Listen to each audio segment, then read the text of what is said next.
Let's be honest. The internet has one rule. If you're content, you're settling. If you're not constantly chasing the next promotion, the next upgrade, the next blow up, people start acting like you've given up. But here's the real question. Can someone who is content still be ambitious? Or does ambition automatically mean dissatisfaction? Because if contentment equals, I'm done, then peace is basically a personality flaw.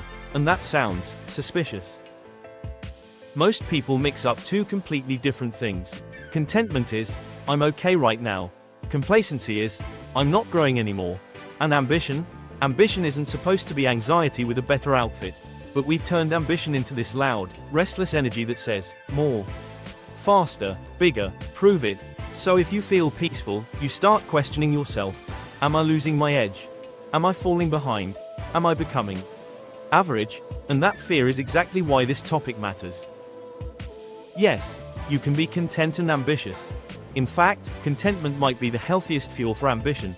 Because there are two types of ambition. Type 1, hungry ambition. It's driven by lack.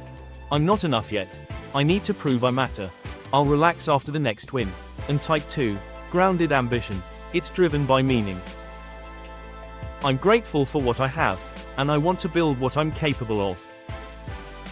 One feels like a treadmill. The other feels like a path. Hungry ambition says, I'll be okay when I get there. Grounded ambition says, I'm okay now, and I'm still going.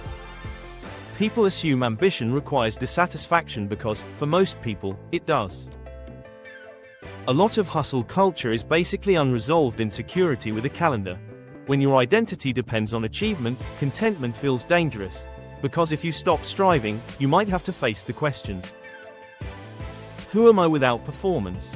So you keep yourself busy, not productive. Busy is socially acceptable panic. And when someone is content, they're calm, they're centered, they're not frantic. And that makes frantic people uncomfortable. So they call you unmotivated. Not because it's true, but because your peace threatens their story. Let me paint two scenes. Person A, always grinding, always posting goals, always exhausted. Every milestone gives them 5 minutes of relief, then the pressure returns. Person B, works hard, but sleeps, has hobbies, feels proud of progress, doesn't need to announce everything, and still climbs, same output, different fuel. One is running from something. One is building toward something. And the wild part, person B often lasts longer, because you can't out-hustle a nervous system that never feels safe. Here's a simple test. Ask yourself, when you're chasing your goals, are you chasing clarity or chaos? Because some people love goals. But what they really love is the drama of striving. It makes life feel intense. It makes them feel important. It's a distraction from emptiness. But simple ambition is different. It doesn't need a crisis. It's quiet, consistent, almost boring. And that's why most people don't do it. Because boring doesn't look impressive online. But boring builds empires. If you want to be content and ambitious, try these 4 moves. 1. Define what enough looks like. Not forever, just for this season. Enough money. Enough work hours. Enough stress. Because if enough is undefined, your ambition becomes a bottomless pit. 2. Choose one meaning metric, not 10. 1. Something that actually matters, not what looks good. Examples: skill mastery, health consistency, creative output, depth in relationships, financial stability. Pick one. 3. Build a calm schedule. Ambition shouldn't require self-abandonment. If your plan needs you to become a different person, it's not a plan, it's a fantasy. 4. Keep a peace practice. Contentment isn't laziness, it's maintenance. Walks, gym, prayer, journaling, silence, whatever keeps you grounded, keep it sacred. Because peace isn't what you do after success. Peace is what allows success to be sustainable. Here's the uncomfortable truth. Some people don't want you to be content. Because if you're content, you're harder to control. You buy less to impress. You compete less. You chase less external validation. And that makes you unpredictable.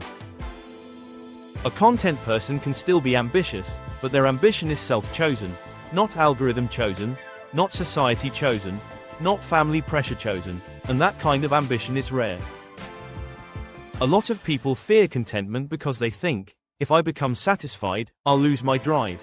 But contentment isn't the end of growth. It's the end of desperation. You don't stop growing when you're content, you just stop bleeding while you grow. You stop picking goals out of insecurity, and you start choosing goals out of intention, and that shift changes everything. Quick exercise. Write this down: I am content with blank, and then, I am ambitious about blank. If you struggle with the second part, ask, what would I pursue if nobody clapped? If nobody knew? If it didn't boost my status? That answer is usually your real ambition, the one that doesn't cost your peace. So can someone be content and still be ambitious? Yes, and honestly, it's the upgrade. Because hungry ambition burns hot and dies fast. But grounded ambition, that's a slow fire, and slow fires last. If this hit you, share it with the friend who thinks rest is falling behind. And I want to ask you something in the comments. What's one area of your life where you're content, and one area where you still want more? I read the comments, and I might turn your answers into a follow-up video.